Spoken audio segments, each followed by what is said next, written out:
can't come to Northern Ireland without going to the Giant's Causeway. And we're walking to the Giant's Causeway.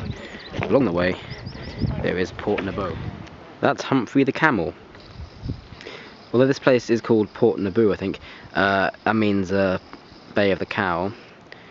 There is that camel-shaped rock, and of course, according to mythology, the Finn McCool the Giant was lent this camel to help him with his work. The camel was called Humphrey, and they liked each other well enough to continue living here. So the Humphrey the camel stayed there. And those are the onion skins. So named because they lose their layers very easily, like an onion, due to weathering. Now we're approaching the Giant's Causeway, past the little and middle causeways. And here's how the story goes. Two giants had a little tiff, had a little battle. Finn McCool here in Ireland and some Scottish one. And they built this causeway as a bridge to join them so they could go and fight. But when Finn McCool saw the Scottish giant, he was terrified because the Scottish giant was so big. So what he did is he ran home to his wife Una, and she said, "Here, dress up as a baby." So when the Scottish giant came to his house, he saw this massive baby and assumed, "God, if the baby's so big, imagine how big the father must be." And so the Scottish giant ran away over the causeway and tore it up as he walked, as he ran away. So this is why this is all that's left. And it does tie in nicely because there is a similar causeway in the Hebrides in Scotland. And here is the causeway and the sun. And one quick thing, over there, on one of the stookens, the haystacks, is Finn McCool's grandmother. There she is, hunched and climbing the hill. Several legends as to how she got there. First was, well, that Finn McCool built her there. One, because she liked climbing the hill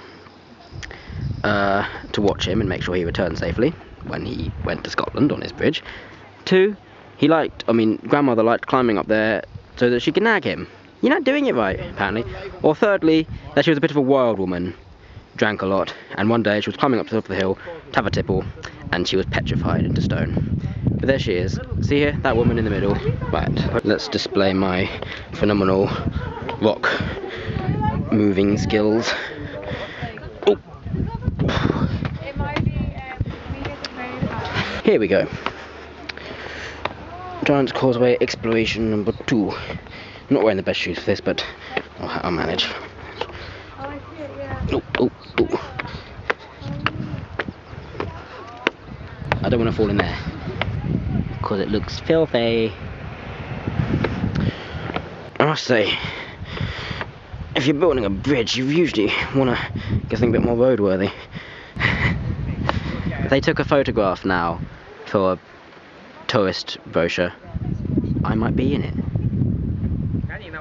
Amazing. Let's try and go over to that bit now, shall we?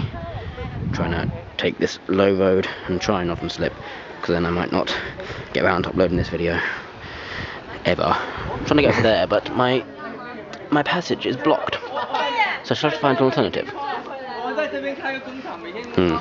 Wait. I made it. Camera's back out. I did put it away because I wanted the use of both my hands to navigate through these rocks. But I'm back on the other side, and it's still a bit slippery.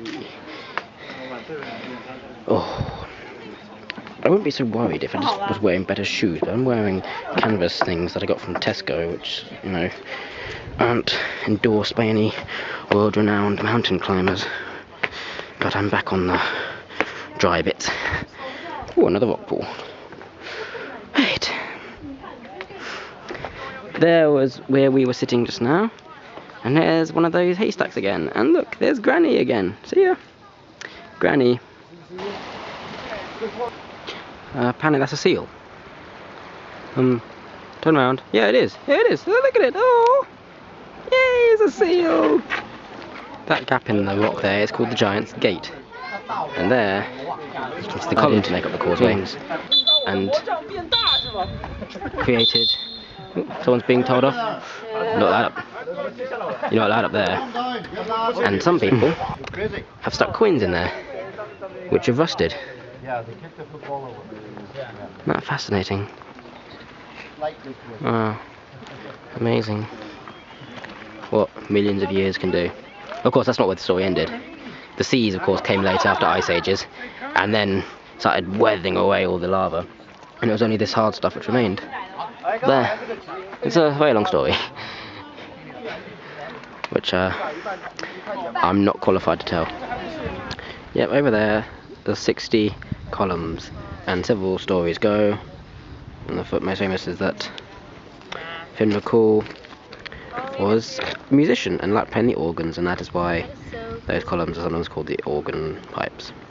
Though some other people think it might be a lion, and that those columns are the teeth, and, you know, that's the snout, and they're the eyes over there. So what's it look like to you? Organ or a lion? Yeah, stories change. Finn McCool's son turned out to be a very famous poet in ancient Irish mythology, and he set his poems to music. And if you come here, 6 AM on Christmas Day, apparently, alone, you can hear Finn McCool's organ music drifting across the bay. So if you're ever here in Ireland and you've got nothing to do on Christmas Day at 6 AM, do come here and let me know. When old Finn McCool was running away from the Scottish giant, he was running so quickly that he lost a boot. And this is the giant causeway and the causeway coastal path and the sea.